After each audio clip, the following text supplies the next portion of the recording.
Para eu ter acesso ao banco de baterias, eu preciso fazer a remoção no Corolla Cross híbrido, a remoção do banco. Vou destacar os pinos trava, remover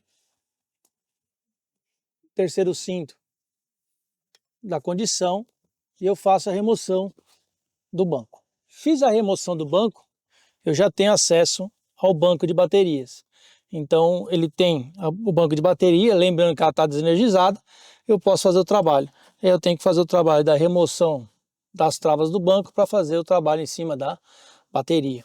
Tá? Então eu tenho toda a condição. Então a bateria de alta tensão fica debaixo do banco dos passageiros. Professor Fábio, o que são essas cores alaranjadas aí nesses cabos? O que isso significa? Reinaldo, toda a parte de alta tensão nos veículos elétricos e híbridos, toda a parte onde eu vou ter movimentação de energia, ele está na cor alaranjada. Então isso é um padrão de veículo elétrico e híbrido. Então toda a parte que eu tenho o cabeamento aqui, ó, está indo para debaixo do veículo, é onde vai sair toda a parte de alimentação dos motores, inversores, é onde eu tenho a circulação de alta tensão. São os cabos preparados, isolados aí, onde eu tenho o máximo de cuidado para estar mexendo. Tensão, corrente, resistência e temperatura. Precisa fazer um cálculo para saber a vida útil da bateria? Como funciona? Reinaldo, exatamente. Quando eu tenho as células, né, e os módulos, a célula do veículo, ele vai ter uma degradação. Então essa degradação, a gente está falando de reação química. Então por isso que não adianta eu fazer só tensão, resistência e corrente com a formulazinha simples de lei de Ohm. Por quê? Como eu tenho uma reação química, a descarga e a recarga dessa célula vai gerar uma temperatura. E quando eu tenho essa temperatura e a condição de descarga e recarga, vai gerar a reação química e essa reação química é que vai fazer a vida útil da célula.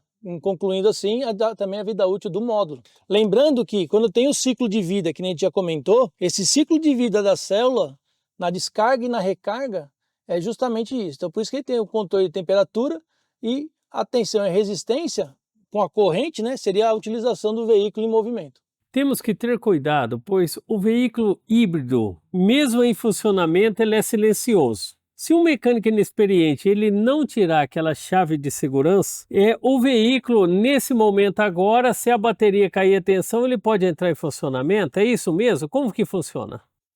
Então, Reinaldo, é aquilo que a gente fala, né? São os protocolos de processo e procedimento que tem que ser seguido à risca. Porque se por acaso ele veio mexer no banco de baterias, ele não desenergizou o veículo, ele vai mexer na parte eletrificada, eu tenho que entender que aqui eu tenho, né, 200, 400 volts, eu tenho o veículo em atividade. Se por acaso aí não se atentou que o veículo ainda está ativo, na condição que ele tiver, se ele for mexer aqui e esse veículo entrar em recarga, toda a energia circulada pelo motor, pelo gerador para carregar aqui vai estar passando pelo cabeamento laranja. E isso vai gerar um risco para ele de vida. Nessa condição é que a gente sempre está batendo na tecla, né? Processo e procedimento tem que ser seguido à risca.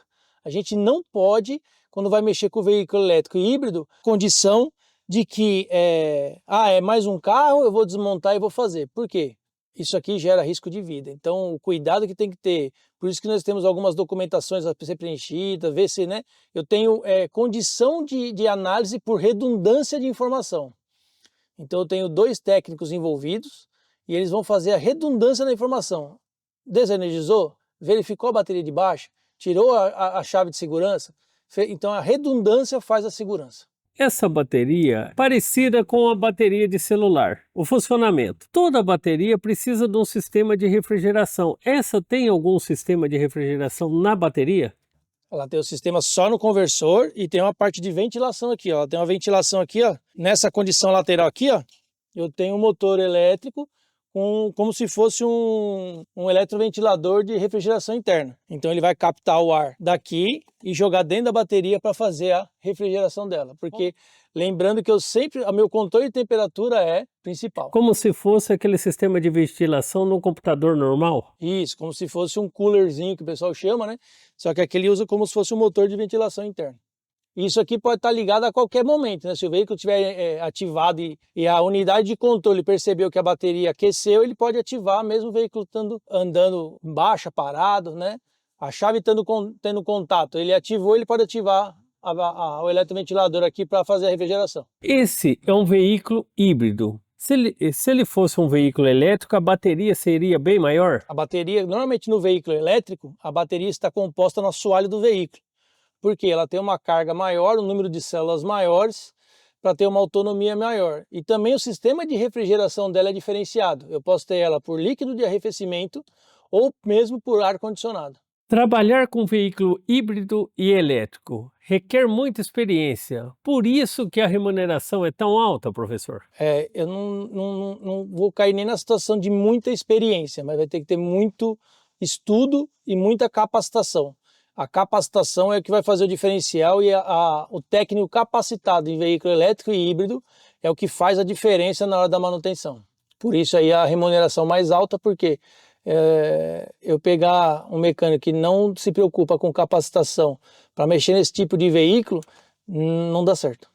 Ele tem que ter que ser capacitado. Nós da Automático Brasil já temos algumas células de bateria em reposição. Como que funciona as células de bateria e o módulo, professor? Funciona da seguinte forma: a célula de bateria ela é um composto químico onde vai ter a reação de carga e descarga. A quantidade de células na forma de ligação em série em paralelo com ela é o que vai me dar a energia e a potência da bateria.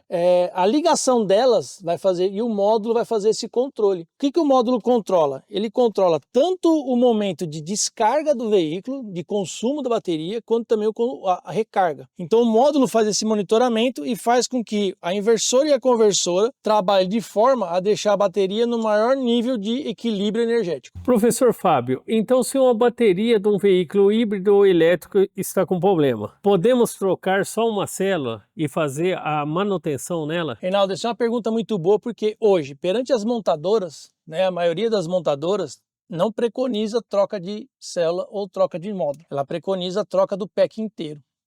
Por quê? Tem muita tecnologia envolvida ainda e muito ainda a ser estudado. Mas a gente já sabe, já vimos, que aqui a gente do mercado de reposição tem algumas condições que eu consigo trocar a célula e fazer. O grande problema é identificar qual é a célula que está com o problema. Então eu preciso de um equipamento de diagnóstico que mostre as condições das células individuais para eu identificar realmente qual célula está com deficiência. Então, por exemplo, quando eu colocar um pack desse de bateria em cima da bancada, eu tenho que fazer a análise de célula por célula, em torno aí, ela vai trabalhar em torno de 3 a 5 volts cada célula, Eu tenho que ver qual que vai estar em descarga ou com falha, e aí ver se eu tenho a condição de fazer a substituição ou não. O problema de eu fazer a substituição da célula, a substituição na parte mecânica de desmontar e montar, até que a complexidade não é tão alta. O meu maior complexidade é eu colocar esse pack de bateria de novo no veículo e fazer a ativação dele. Eu preciso ter a certeza que todas as células estão em ordem equilibradas e na hora que eu colocar esse pack de volta, eu não ter nenhum tipo de mau contato, nenhum tipo de queda de tensão que possa gerar o bloqueio dessa bateria.